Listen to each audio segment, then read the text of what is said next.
Quero convidar para dar continuidade André Castilho, advogado especialista em direito ambiental e membro do IBEC, que vai falar sobre economia circular, inovação e sustentabilidade, caminhos para transformar a produção, o futuro da saúde e do Brasil. Uma salva de palmas para ele. O Fórum ETS vem em uma ótima hora, no momento que tem tido bastante crescimento, não só da economia circular no setor de saúde, mas como um todo. Eu sou advogado, sou consultor jurídico do IBEC, o Instituto Brasileiro de Economia Circular, então também agradeço em nome da Beatriz Luz, diretora executiva do IBEC. Acho que passaram já. Deixa eu ver aqui. Está no final da apresentação já. Aí.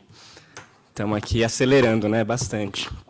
É interessante porque, quando eu pensei em fazer essa apresentação, eu pensei muito no que a gente pode falar de economia circular. Eu podia ficar o dia inteiro aqui falando disso, principalmente no setor de saúde, mas foi ótimo escutar o debate anterior, a mesa anterior. Eu estava me segurando para não participar, porque eu queria trazer depois. Então, muitos dos pontos que eu acabei deixando de fora foram trazidos aqui, principalmente no que diz respeito à gestão de resíduos de serviço de saúde, dos RSS. Mas eu queria fazer alguns comentários logo de início, e acho que eu faço eles com base no debate anterior, mas que, com certeza, já é um spoiler aqui do que eu pretendo abordar aqui com vocês hoje, certo? E acho que, primeiro ponto, a gente viu muita discussão sobre falta de educação, falta de financiamento, falta de políticas públicas, falta de governança pública, privada. Quem que tem que resolver? Se é a indústria, se é a responsabilização da indústria, se é o valor dos nossos impostos que já são pagos e mal utilizados. Enfim, muitos comentários. E o que eu posso dizer como grande advogado que sou não tem certo ou errado, né? Tudo depende. E eu acho que o mais importante é que, quando a gente fala de sustentabilidade em geral, economia circular, a gente nunca vai ter uma bala de prata. A gente não tem uma solução única. A gente precisa de um pouco disso tudo. Quando a gente está discutindo direito ambiental, políticas públicas em geral, tem um clássico de dizer dos diferentes tipos de instrumentos de políticas públicas, né? Os instrumentos econômicos contra os instrumentos de comando e controle. Comando e controle, muito simples. Você estabelece um comando, não pode jogar lixo no rio. E quem descumprir esse comando precisa ser controlado por uma multa, por um crime, enfim, por tantas outras possibilidades. O instrumento econômico é o contrário. Então, eu não vou te controlar. Na verdade, eu vou te dar um benefício, um incentivo, seja ele fiscal ou qualquer outro tipo de incentivo, e você, invariavelmente, vai ter que adotar novas condutas, vai ter que adotar novas atividades, pensando, inclusive, no seu benefício econômico. Isso é só uma diferenciação didática, que a gente acaba levando com uma certeza para a prática que não existe. Já é muito claro, assim, com tantos anos de pesquisa, que instrumentos de comando e controle ou incentivos econômicos, eles andam de mãos dadas. Mesmo quando você estabelece um mecanismo de mercado, por exemplo, os tais dos créditos de carbono ou os créditos de reciclagem, que têm crescido mais, hoje a gente já tem até os créditos de biodiversidade, mesmo quando a gente estabelece e foca num instrumento econômico, ele precisa de um aparato institucional para garantir o controle. Então, a gente precisa de certificados, certificadoras, a gente precisa de um registro público, a gente precisa de fiscais também para garantir que aquele mercado está funcionando. Então, muitas vezes a gente fica perdendo muito tempo discutindo o que é melhor, quem é melhor, e, na verdade, não tem certo ou errado, não tem melhor ou pior. Tem um pool e tem um cardápio de opções que vão ter que ser utilizadas. A gente vai precisar de financiamento, com certeza, seja ele público ou privado, mas eu já digo, provavelmente público e privado. A gente vai precisar de fiscalização e educação ambiental. E tudo isso anda de mãos dadas. Eu quis começar fazendo esse comentário, baseado no debate anterior, porque eu acho que, quando a gente fala de economia circular, que é o meu objetivo aqui de hoje, a gente vai ver que não é algo simples, não é algo focado em apenas uma dimensão, em uma direção, e que envolve uma gama de atores que todos têm que estar alinhados para a gente garantir essa circularidade, senão a roda não gira. Se a gente tem um pneu redondo, mas ele tem ali algumas pontas soltas, o pneu não vai girar tão bem. A economia circular é a mesma coisa. Para ela ter uma boa tração, para ela conseguir girar bem, tudo tem que estar bem alinhado. Bom, não me apresentei, mas, enfim, eu sou advogado, sou especialista, mestre em Direito Ambiental e sócio do Cipriano Castilho Advocacia, um escritório focado em demandas ambientais, mas, sobretudo, economia circular e gestão de resíduos. E, nessa jornada, eu tenho tido o prazer de assessorar o IBEC na parte jurídica, que tem feito um trabalho incrível, e, novamente, reforço aqui na pessoa da Beatriz Luz. A minha ideia para hoje, então, feito esse comentário inicial, essa digressão, e eu vou ser bem simples e objetivo, a minha ideia é trazer um pouco do que é a economia circular, que eu tenho certeza que muitos de vocês já conhecem bem, mas a minha ideia é mostrar um pouco do conceito, um pouco fora do mainstream, que eu acho que a gente se habituou a pegar alguns conceitos de organizações, de leis, já digo que a lei, às vezes, não traz a melhor definição, de normas técnicas, e cada um fica falando de uma economia circular que você sempre está cumprindo ela. Eu sempre sou circular, o meu negócio sempre é circular, porque cada um dá uma definição, então é melhor fazer. Eu escolho a melhor definição que entra no meu setor, que entra no meu negócio, e digo que sou circular, ou eu tenho um produto circular, né? Então, acho que essa é a primeira ideia. E aí, do ponto de vista da regulação, né, do ponto de vista do direito, eu quero trazer um pouco o que a gente precisa olhar, então, para ter uma economia circular girando. O que é esse tal do tripé regulatório que a gente vem desenvolvendo? Para passar rapidamente, e aí bem rápido mesmo, por um panorama da economia circular no Brasil, e aí, por fim, trazer o setor de saúde dentro desse panorama, dentro dessa lógica da economia circular. Bom, indo direto ao ponto. Primeira coisa, como eu disse, a economia circular ela é um conceito em construção. A todo momento, ela surge uma nova definição, uma nova ideia, uma nova aplicação. E, para discutir o conceito, eu gosto muito do estudo de um professor lá de um país nórdico, que agora me fugiu, acho que é da Suécia. O Kircher, ele, na verdade, tem um grupo de estudos, um grupo de pesquisa, em que ele atualiza, por enquanto só tiveram duas, porque a primeira é de 17 depois de 23, mas ele atualiza a ideia do conceito de economia circular por meio de uma revisão bibliográfica feita de 4 em 4 anos, de 5 em 5 anos. Então, ele pega tudo que foi produzido academicamente sobre economia circular para entender o que é isso que estão falando, né?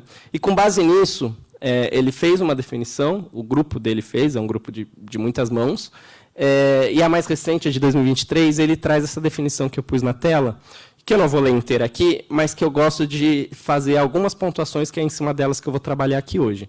A primeira dela é que ele é um sistema econômico. Então, lembra que eu falei, meu produto é circular? Eu tenho uma linha de produto circular, os outros não? A circularidade é uma questão econômica, ela é uma questão transformacional, bastante estrutural. Então, não adianta eu ter um produto se a minha lógica de governança, de produção, não for circular, né? Uma coisa interessante que ele trouxe, e aí relacionada à gestão de resíduos, que foi bastante debatido aqui no último painel, é que a maior parte das definições de economia circular, elas trazem os princípios lá dos 3 R's, que já foram 5, já foram 7, enfim, como você quiser olhar. Mas elas falam sempre da prioridade da hierarquia da gestão de resíduos, né, que a gente já conhece bastante. Então, a busca pela redução, sobretudo, né, o melhor resíduo é aquele que não é gerado, mas também o reuso, a reciclagem e a recuperação, seja ela mecânica, seja ela energética. E o mais importante, talvez, é que a economia circular ela não é apenas uma questão ambiental. A economia circular ela busca, sim, criar uma qualidade ambiental, desenvolvimento econômico e equidade social. E aí, aqui no setor de saúde, não tem como a gente não olhar para isso. Principalmente quando a gente fala de preservação ambiental e saúde pública. Como que, cada vez mais, né, todos os verões, principalmente no norte global, a gente tem visto que não tem como a gente falar de mudanças climáticas e não falar da saúde pública, do aumento das mortes pelo calor extremo, ao mesmo tempo do aumento das mortes pelo frio extremo, ao mesmo tempo o aumento das doenças infecciosas causadas pelas mudanças climáticas. Então, a gente não pode dissociar as duas coisas e a mesma coisa para a mesma questão para a equidade social e desenvolvimento econômico. Bom, isso aí é o que eu acabei de falar. Nesse contexto, então, nós começamos a olhar, então, como que eu regulo, ou, enfim, como que eu trago a economia circular para dentro da legislação, para a gente aplicar a legislação, né? E hoje a gente tem visto 3 setores principais, 3 esferas principais, em que a economia circular tem se desenvolvido, olhando do ponto de vista regulatório, né? A gestão de resíduos, que eu acho que no setor de saúde já é um tema bastante conhecido, a gestão de RSS, mas, enfim, em geral, a gestão de resíduos. Mas antes de ser um resíduo, eu vou, na verdade, fazer inteiro, porque eu acho que saiu errado a formatação, mas antes de ser resíduo, esse resíduo foi um produto. Então, se eu quero regular resíduo, muitas vezes, do ponto de vista da economia circular, é claro, eu preciso regular um produto. Se eu quero falar que alguns resíduos não deveriam ser gerados, eu tenho que falar que o produto não deveria ter sido produzido. Porque todo resíduo um dia foi um produto. Só que antes de falar de um produto, todo produto um dia foi uma substância química. Ou, enfim, tem substâncias químicas envolvidas na sua produção. Então, se eu quero falar de produto, eu preciso falar também da regulação de substâncias químicas. E aí a gente mostra e percebe que essas três esferas elas estão extremamente em pontos totalmente distintos em termos de regulação. Quando a gente olha primeiro para os químicos, então, iniciando na cadeia produtiva, né, a CONASC, a Comissão Nacional de Segurança Química, ela vinha fazendo um trabalho muito relevante, foi descontinuada, e em 2023, para 2024, reativada. Então, a CONASC volta, recentemente, a fazer um trabalho de regulação das substâncias químicas no Brasil. E, em 2024, o primeiro fruto dessa atuação da CONASC sai que é a Lei Federal número 15.022, que traz nada mais, nada menos do que um inventário de substâncias químicas.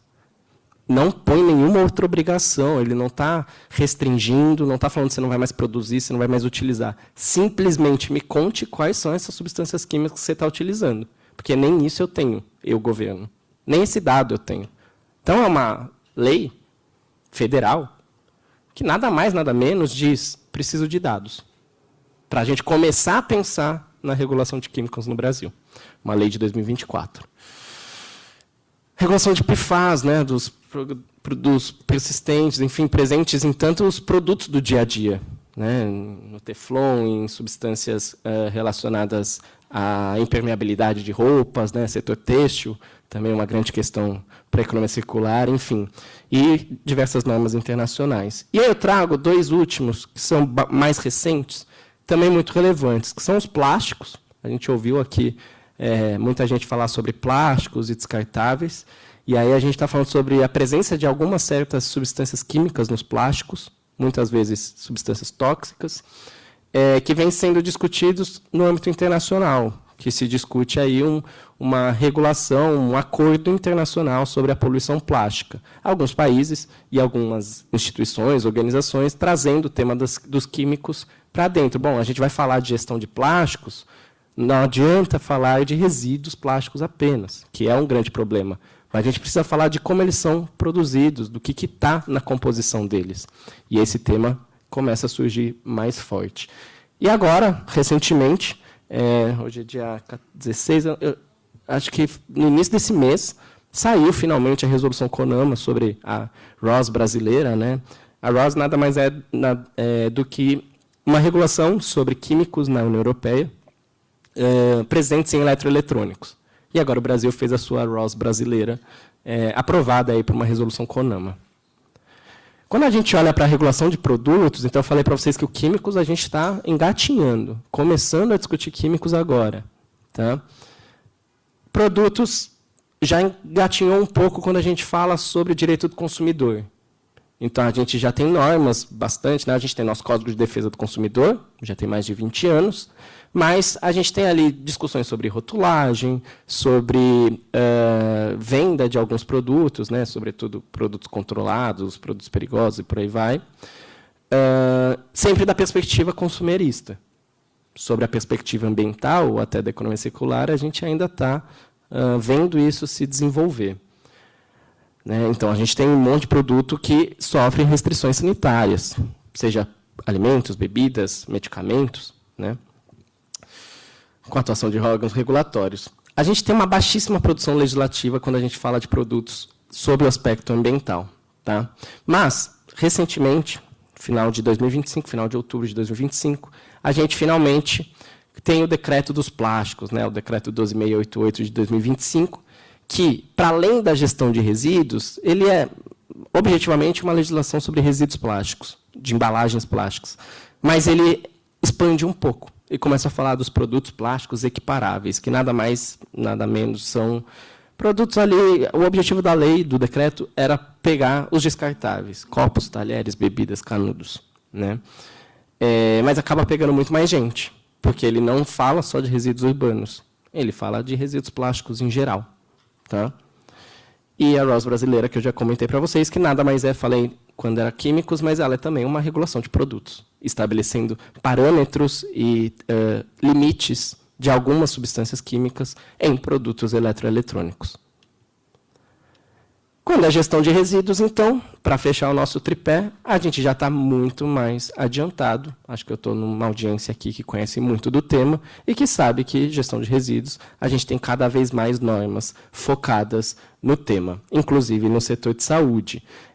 A gente tem um marco, que é a nossa Política Nacional de Resíduos Sólidos, Lei 12.305 de 2010, e desde lá a gente tem visto uma alta produção normativa envolvendo o tema. Onde está o problema?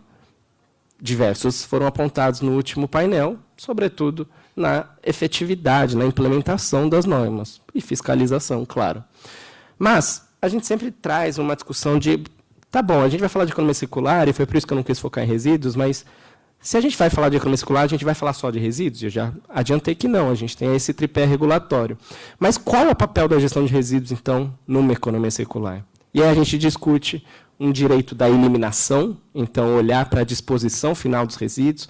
A gente vai falar sobre o controle da disposição em aterros, a gente vai falar sobre o controle de outras formas de destinação apenas, ou a gente vai começar a olhar para o início da cadeia, de como garantir que esse ciclo se feche e não apenas deixe de ir para o aterro.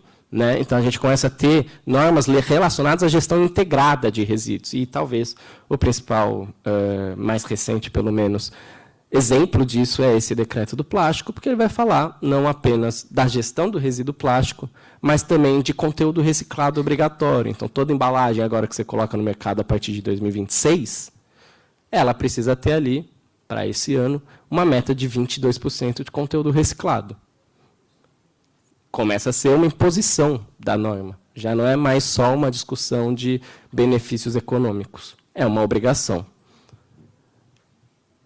Bom, falei isso, e aí a gente tem um panorama da economia circular, que eu trago aqui muito, muito resumida. Isso aí poderia se desdobrar numa árvore gigantesca, que ocupa os meus dias profissionais, mas, indo muito direto ao ponto, nós temos a nossa Política Nacional de Resíduos Sólidos em 2010, e a gente fica num quase vácuo normativo aí de 10 anos, de muita pouca produção legislativa, e aqui eu estou olhando só para o federal, tá, para facilitar nosso dia aqui, mas de muito pouca produção legislativa relacionada à economia circular. E isso começa a mudar, sobretudo, em 2024, com o decreto 12.082, que estabelece a Estratégia Nacional de Economia Circular e institui o Fórum Nacional de Economia Circular, lá no Ministério, com liderança do Ministério do Meio Ambiente, mas diversos ministérios envolvidos.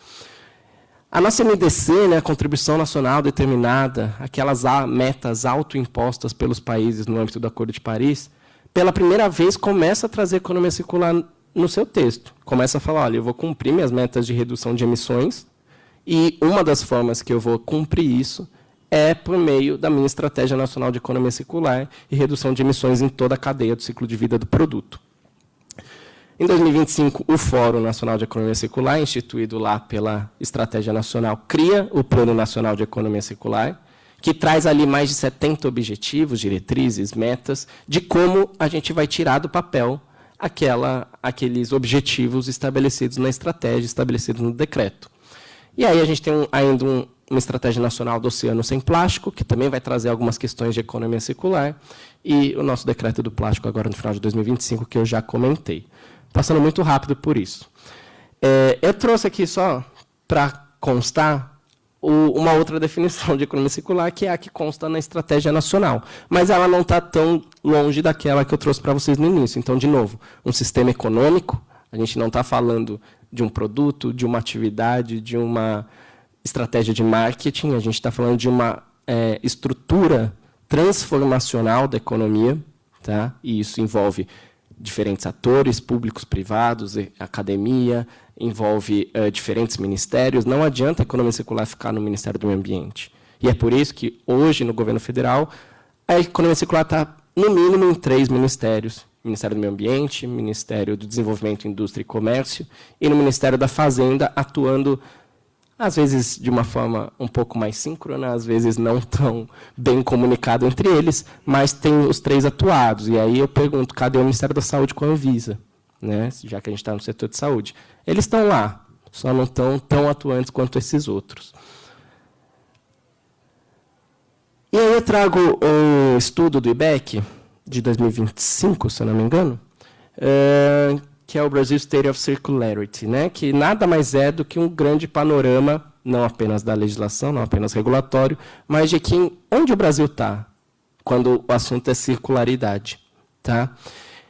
E aqui eu destaquei só 2 questões: os aprendizados que esse estudo traz e os setores prioritários identificados para a economia circular no Brasil. E eu vou trabalhar em cima deles para a gente entrar no setor de saúde, enfim.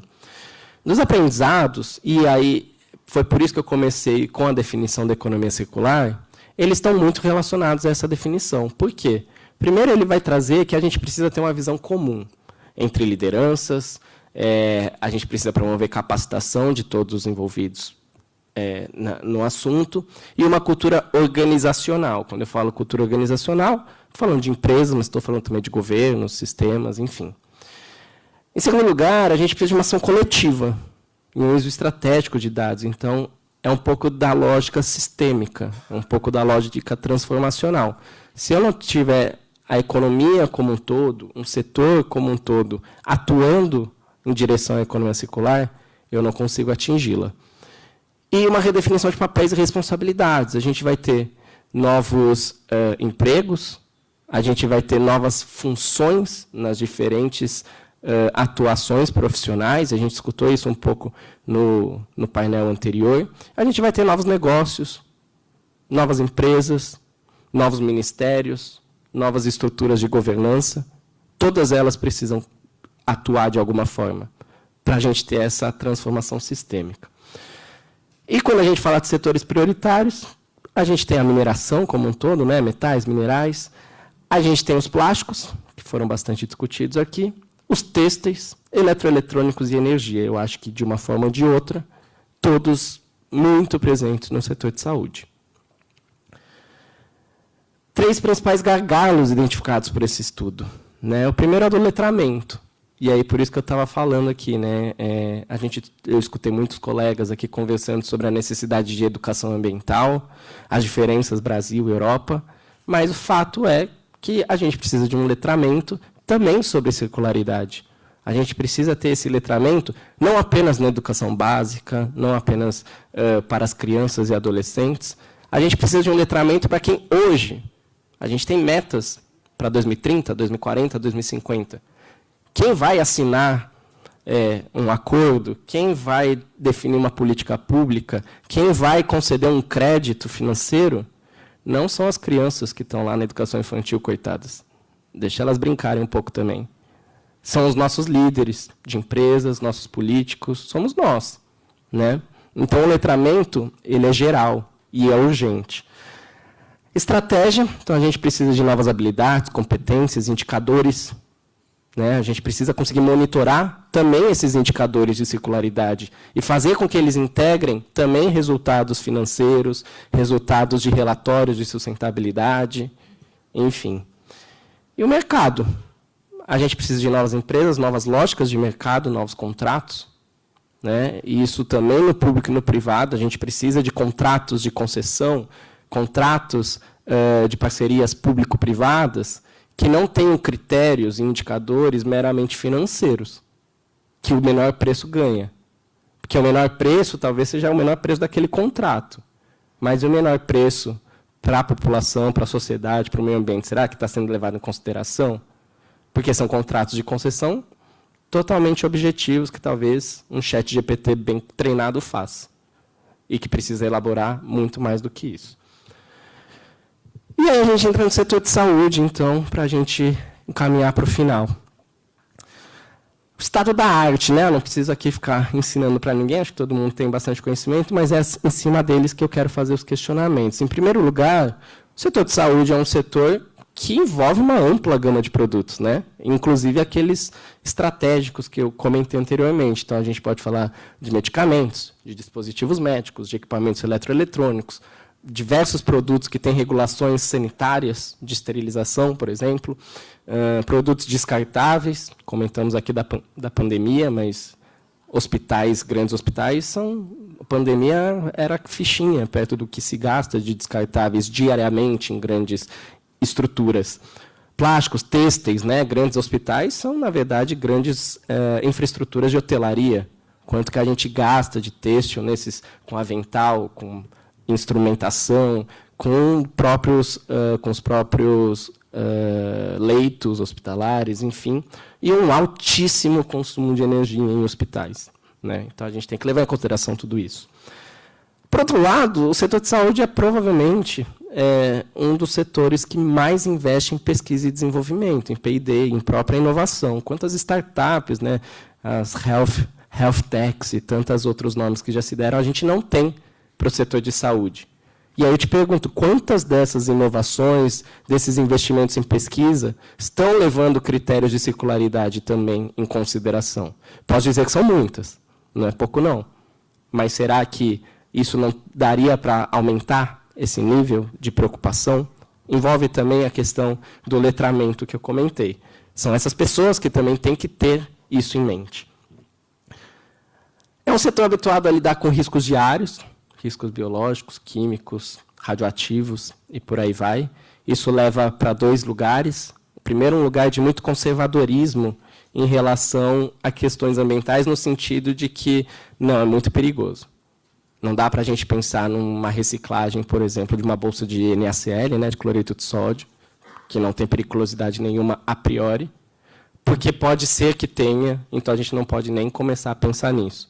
Já lidei com questões práticas desse sentido, de empresas querendo inovar e tendo esse receio quase que regulatório, mas muitas vezes um receio técnico também. E eu não gostaria de deixar de mencionar que a gente tem um vetor, que é o Sistema Único de Saúde, nosso SUS, que a gente precisa pensar, ele é um desafio ou ele é uma oportunidade? E aí eu copiei de novo de propósito, tá, a nossa definição que eu estou me baseando aqui do Kircher, que nada mais é, lembrando, sistema econômico, questão transformacional, estrutural, lembrando sempre dos 3, 4, 5 R's, e que nossa economia circular ela precisa ter qualidade ambiental, mas precisa também promover desenvolvimento econômico e equidade social. E com base nisso, e guardem bem esses termos, a gente volta, então, para o setor de saúde, mas agora pensando em perspectiva e inovação, né? Então, a gente falou que temos uma ampla gama de produtos no setor de saúde. Reparem que a maior parte deles são aqueles setores prioritários que eu mencionei do Brasil State of Circularity, do IBEC. Então, a gente tem os plásticos, mineração, enfim, a gente tem metal em tudo, né? Eletroeletrônicos, mencionaram aqui equipamentos de ressonância magnética. Hoje a gente já começa a discutir, inclusive, reciclagem desses equipamentos. Tem empresas, eu assessoro algumas, inclusive, que fazem a reciclagem de equipamentos de ressonância. A gente parou de usar o que por muitos anos, parou não, mas diminuiu bastante o uso, o que por muitos anos foi um problema ambiental, que eram as chapas de raio-x. Hoje, pouquíssimo se usa, né? A gente transformou isso para um laudo eletrônico, muito melhor, a gente não precisa mais em casa ter aquele armário cheio de raio-x que não tem ideia o que faz com aquilo, né? Têxteis, mencionei aqui, grandes hospitais são grandes hotéis, é um setor de hotelaria, no fim das contas. O que a gente faz para reduzir o desperdício de têxtil, como a gente começa a repensar o setor, e energia, né? Como melhorar a eficiência energética de grandes prestadores de serviços de saúde. Comentei que é um setor que mais investe em P&D. de novo, quanto que desse P&D está levando em consideração aspectos de circularidade, aspectos ambientais? Ou a gente está pensando só na questão de saúde? O que eu quero trazer é que o setor de saúde, que pensar em saúde é menos importante que meio ambiente? Não. É que é a mesma coisa. Se a gente não integrar os dois, a gente não consegue avançar em pesquisas e desenvolvimento com circularidade. Falei do setor habituado a lidar com riscos, né? Será que isso é um desafio ou é uma oportunidade? Porque, por um lado, é um desafio porque a gente tem esse conservadorismo de ter medo. Um medo justificado, tá? Não estou aqui questionando, não. Um medo justificado de contaminação, um medo justificado de inovar, né? O outro lado da moeda é que, exatamente por ser um setor de alto risco, e como mencionaram aqui no painel anterior, com muita regulação, é um setor que tem muito dado, é um setor que tem muita informação, que sabe exatamente quantas máscaras foram utilizadas naquele hospital, naquele período. Posso dizer para vocês, é um dos pouquíssimos setores que tem tanta informação assim. Por que a gente não usa informação, dinheiro e pesquisa? Então, por que a gente não transforma isso em oportunidade, não apenas num risco? E aí, trazendo o SUS, né, nosso sistema único, eu perguntei se ele é um desafio ou se é uma oportunidade. E eu vou tomar a liberdade de falar que é uma grande oportunidade, né? Então, primeiro porque o sistema único, e aí envolvendo público e privado, tá? Ele é uma abordagem sistêmica. E lembra da definição da circularidade. A gente tem que pensar em toda a economia, a gente tem que pensar em todos os atores, públicos, privados, universidades públicas e privadas, setores, né? E acho que o Sistema Único de Saúde traz muito disso. Já encaminhando para o final, tá?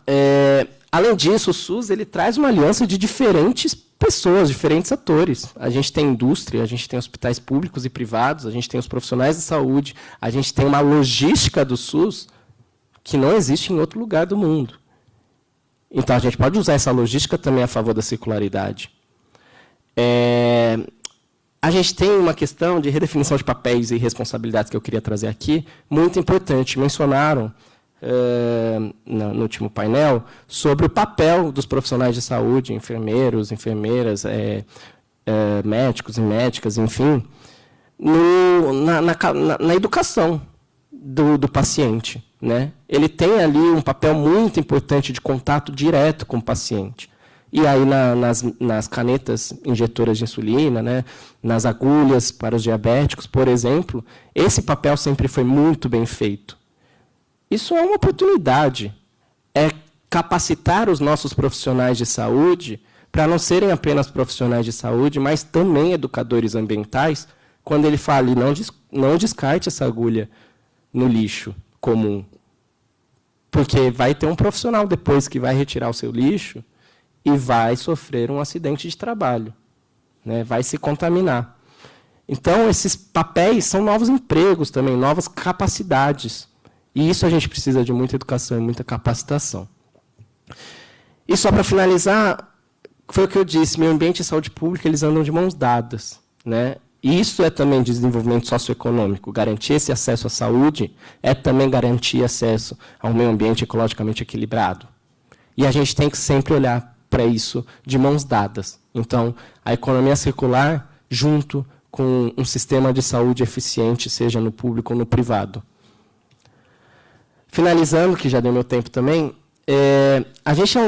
o setor de saúde é um setor com desafios técnicos e regulatórios, e ninguém tem dúvidas disso, e a gente enfrenta isso diariamente. Mas a gente precisa dessa necessidade, dessa abordagem sistêmica, senão a gente não vai estar falando de economia circular.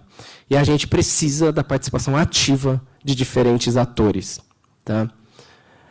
A gente precisa capacitar, planejar e agir de forma sistêmica e conjunta, tendo, inclusive, o nosso sistema nacional como uma oportunidade.